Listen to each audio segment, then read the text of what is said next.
think I'm stuck here. We just moved before.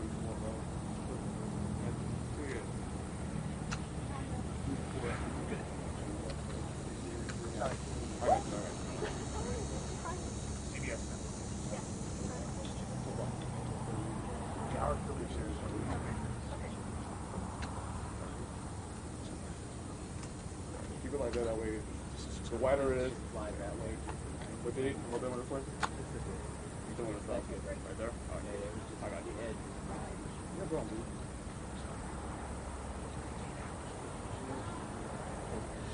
Put your hand inside the card. The card? Oh, I got you. Well, you're so good. You load up? You're good. My lower problem. Like that?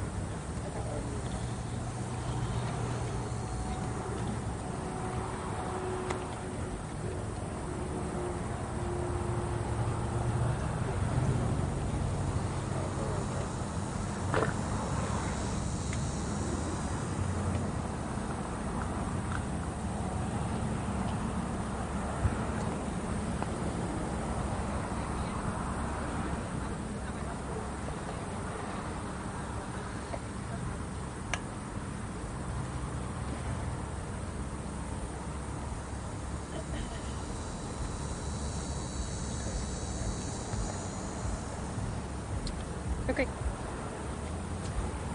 Hey, I'm going to go ahead and give my opening comments and we'll turn it over to General Lubas. Good afternoon, ladies and gentlemen. My name is Lieutenant Colonel Angel Tomko. That's spelled A-N-G-E-L. Last name is Tomko, T-O-M-K-O. And I'm the spokesperson for the 3rd Infantry Division. Today we're here to discuss the incident that took place earlier today on the north side of Fort Stewart installation at the 2nd Armored Brigade Combat Team footprint. In just a moment, I'm going to introduce you to Brigadier General John Lubas. That's spelled J-O-H-N, Lubas, L-U-B-A-S. He's the Commanding General of the 3rd Infantry Division.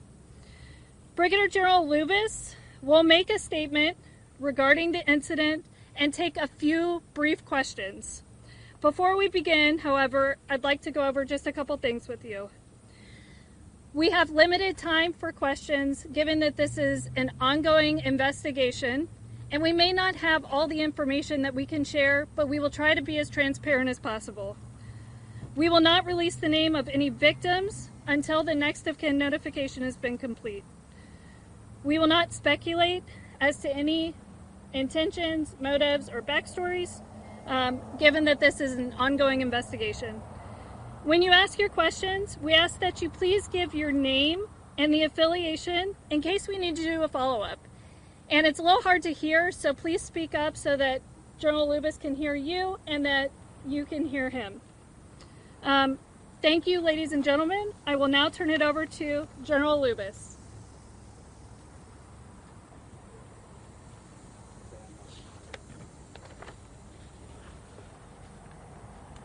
Good afternoon, ladies and gentlemen, and thank you for joining us. This morning, shortly before 11 o'clock, an active duty soldier assigned to Fort Stewart, Georgia, shot and wounded 5 of his fellow soldiers here on Fort Stewart. Thankfully, all are in stable condition and all are expected to recover. The alleged shooter is in custody. We have reestablished security. I have lifted all lockdown measures on Fort Stewart, and there is currently no threat to the local community. I'd like to recognize and thank our Army law enforcement and medical personnel and our partners from local, state, and federal law enforcement and emergency services for their quick response and support. I would also like to thank the brave soldiers who immediately intervened and subdued the shooter. These soldiers, without a doubt, prevented further casualties. Our wounded soldiers were initially evacuated to Wynn Army Community Hospital right here on Fort Stewart. All arrived in stable condition, and 3 of the 5 required surgical intervention. 2 have been transported to Memorial Hospital in Savannah, Georgia for additional care. We have identified the alleged shooter as Sergeant Cornelius Radford, an automated logistics sergeant assigned to 2nd Brigade Combat Team. Sergeant Radford has not previously deployed to combat. Sergeant Radford has been interviewed by the Army Criminal Investigation Division and is currently in pretrial confinement, awaiting a charging decision by the Office of the Special Trial Counsel. Right now, our primary focus is first on caring for our injured soldiers and their families, and also supporting the soldiers of the Spartan Brigade. All of the families of the victims have been notified, and we're wrapping our arms around them and ensuring we provide them all the support that we can. Before I take questions, I want to remind you that this is an ongoing investigation, and we're still gathering questions. And ladies and gentlemen, I'll now take your questions. General Lewis will be in Coastal News. Can you give us his what unit he was assigned to and how long he served in the Army? If you didn't mention it. Yeah, he is assigned to one of our sustainment units here in 2nd Brigade Combat Team at Fort Stewart, and I will have to confirm how long he served with us. Yes, sir. Russ Bynum with the Associated Press. As best you can, knowing it's so early, can you walk us through where this happened, what happened in the shooting, and were the victims subordinates of the sergeants, or were they people over him in rank? Yeah, right now it's premature, and we're gathering a lot of the information. What we know is this soldier, the shooting occurred at the soldier's place of work. It did involve his co-workers. We're still not certain about the motivations, but again, he's been interviewed by Army investigators, and we believe we'll gain more information here shortly. Yes, ma'am.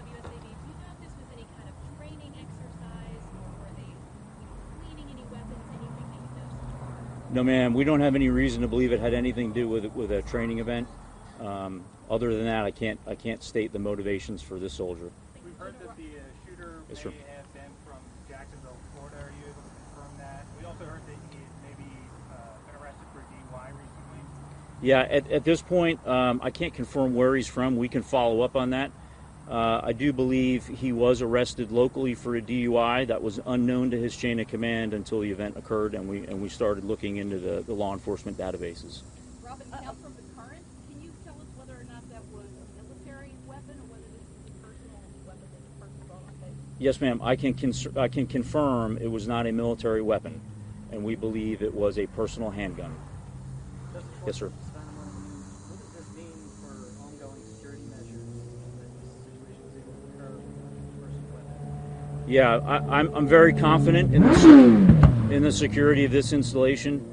We've got a great partnership with local law enforcement. As you can see here at our gates, we have armed guards in protective equipment. This one's a bit difficult, and we're going to have to determine how he was able to get a handgun to his place of duty. OCOA News for Jax, has the suspect had any prior disciplinary or behavioral issues on base? No, ma'am, not that we're aware of. But again, it's early in the investigation, but not that I'm currently aware of.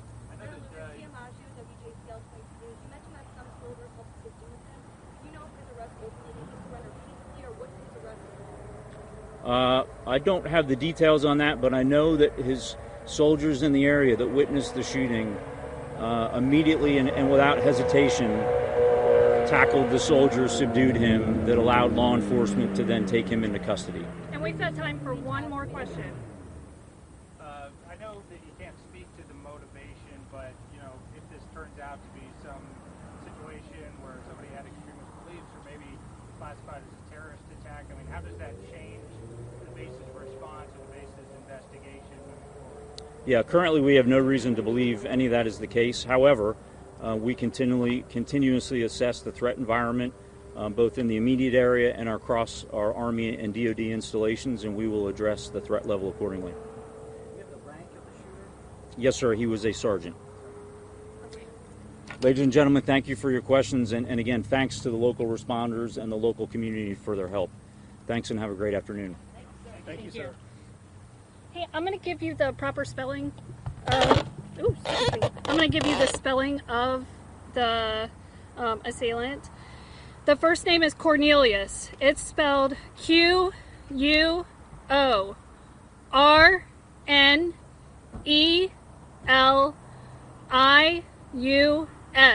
Last name is Radford. R-A-D-F-O-R-D. R.D. Radford. He's 28 years old. And there was some mention he was second logistics. I didn't get all of that. Yeah, so he is a Automated logistics sergeant. a 92 Alpha With 2nd Armored Brigade Combat Team. with 2nd Armored Brigade Combat Team. Hey, I'm going to come off the podium now, but if you guys have additional questions that I can help facilitate stuff, we have a whole team of public affairs back here that's here to help. Could I ask you to just repeat your rank to make sure I got it? Yes, it's Lieutenant Colonel. Thank you. Lieutenant, any injuries to Sergeant Radford? That's unconfirmed. Okay.